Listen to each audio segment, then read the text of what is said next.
young white British boys now are failing in almost every category of success in school, further education, careers now, and nobody's talking about it. Yeah, been going on for decades. Getting worse, but it's been going on decades.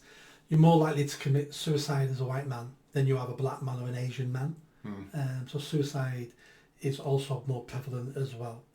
And this goes back to so many things. It goes back to us as a nation denigrating our own culture, always raising somebody else up above our culture.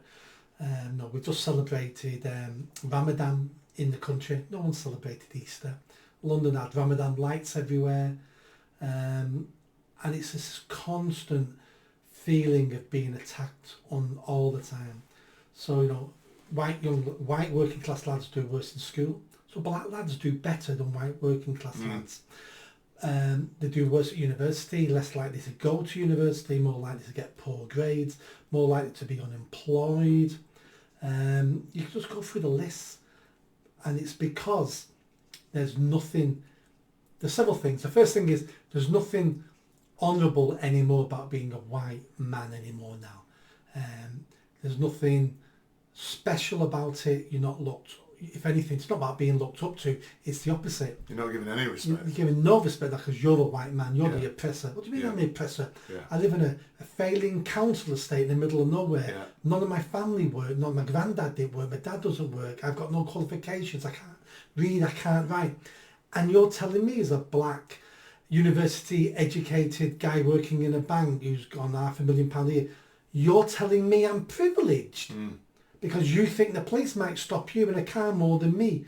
I can't even afford it. The only car I'm going to get, so I'm going to nick it. And so we've got that dichotomy of understanding that. It's as if everything's been taken away. Well, we're before you continue, we referred to the Three Body Problem program before, that program I was watching. Again, as a young white man watching that program, what are the messages you're getting there? Because these are scientists in this, a lot of scientists. So the best detectives are Chinese, the best scientists are black, Chinese or Indian. If you're a white person, you might get cancer. Do you know what I mean? It's like there's no redeeming messages for white people. But that's constant. I know it's ongoing. And then another thing I meant to mention as well, just a reminder for our listeners: I am not white. Okay, so a reminder for I was watching like football. So I was watching this weekend Man City versus Arsenal, a pivotal match, as you'll know, Nick, in the Premiership. Because they're both vying for the top spot. Yeah. It ended as a draw, you'll be pleased to know. But I missed the first half, and then I couldn't get my Sky Q box working and all that jazz. So by the time I managed to switch it on, it was just going into the adverts at half time, basically. And I watched the adverts because I thought, because I didn't know where I was, so I didn't know if it was the beginning of the adverts or the end of it. So I thought, it's going to come back on in a minute, so I'll watch it. And on every single advert, there was not a single white person. And I thought, you know something? If I'd have landed on a spaceship and turned on the television here, and I'm sitting in Manchester, I would think I was in an African country, basically, because every advert, all the protagonists were black people. And I thought I'm going to watch this all the way through, and I did, and every advert was a black, but there were somewhere there were one or two white people, lots of Chinese, whatever, but I think pretty much every advert was mainly black people. And again, it's constant, the messaging all the way through. So I know lots of young white men watch football in this country, a lot of young white men, they're watching those adverts as I am. And what are they thinking? They're watching footballers take the knee to Black Lives Matter. Yeah. And they go, well, doesn't my life matter? Doesn't my life matter? Yeah. It starts from birth. So I watched a lot of Peppa Pig because of my granddaughter. Yeah. The male father in Peppa Pig is stupid. So when children are watching their favourite cartoon, all the women are fantastic. Yeah. All the female characters are fantastic. The male Peppa Pig, that the dad is stupid. Let's look at other cartoons. Let's look at Bart Simpson. Yeah. His dad's the idiot. Yes, he is. Then let's look at there's other cartoons out there. Family Guy. Yeah. The dad again, the white guy, is the idiot. It's true. Yeah. And then so children being brought up on this. White people are the idiots. Males are the idiots. If you're white and you're a girl, well, you're a bit special. You've got some intelligence. Yeah, that's true actually. Yeah. And then you start getting into adulthood. Then you start looking at all the films. You know, white people are being portrayed now as either invisible or they're not the heroes anymore now. And I can understand to a certain extent.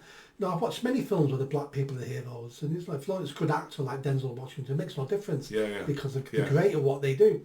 But it's just everything. All the TV's thrown in your face, the advertisements are thrown in your face. You've been through school. If you're a girl, if you're gay, if you're black or Asian, you seem to get extra support because there's more projects working in those schools because they're trying to help those minorities. But you're there going, I'm not a minority, but I'm struggling. No help and support for you. When I've had homeless projects in the city centre, the people it was hardest to help were white men. Really? If you were gay, I could get you a bed that night because there's projects for that. If you're Asian, I could get you a bed. If you're black, if you're disabled, but if you're a straight white man, you're on the bottom of the list now, man. Really? It'll take us ages to get you help. Really? So everything seems to be stacked against you. You're then watching your football teams take a knee to Black Lives Matter, and you're there going, my life's crap. Why won't anyone take a knee to me? Yeah.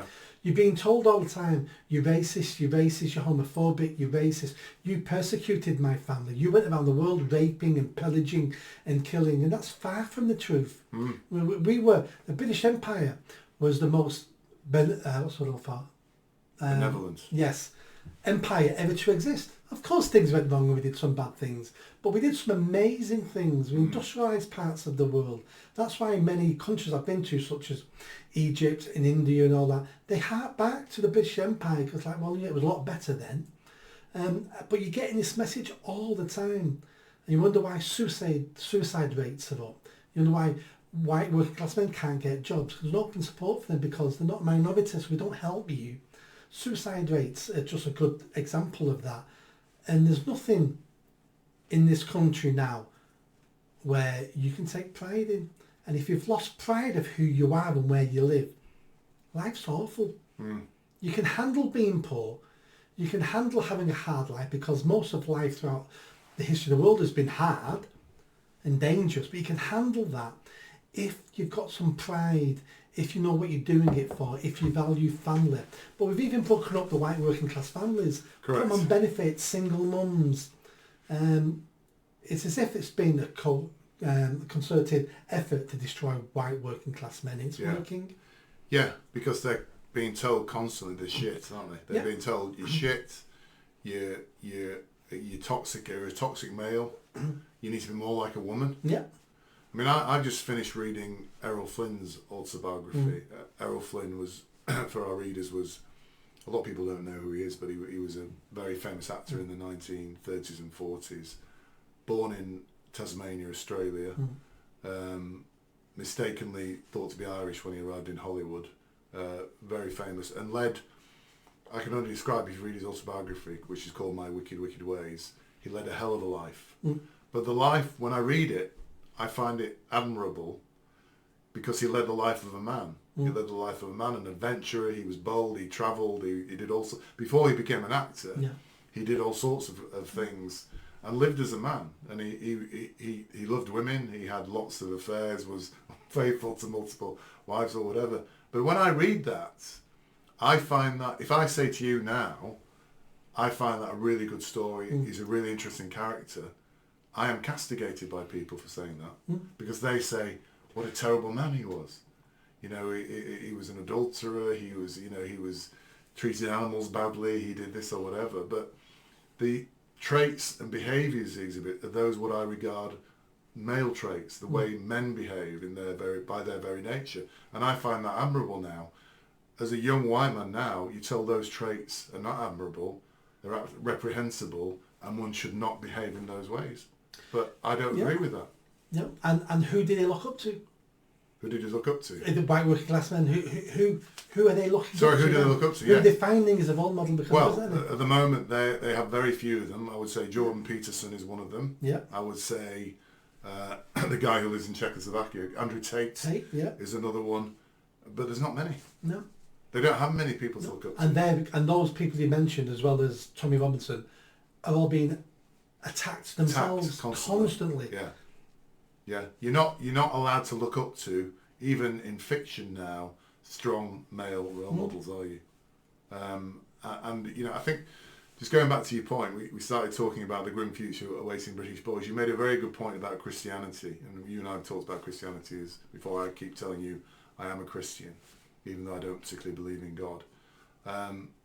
But this Easter's just happened, finished, and at a Cadbury's store somewhere in the UK, and I don't know the detail, maybe you know these, they didn't call them Easter eggs, they called them gesture eggs. Yeah. And they call them gesture eggs because the gesture is to buy one and give it to somebody as a present. Yeah.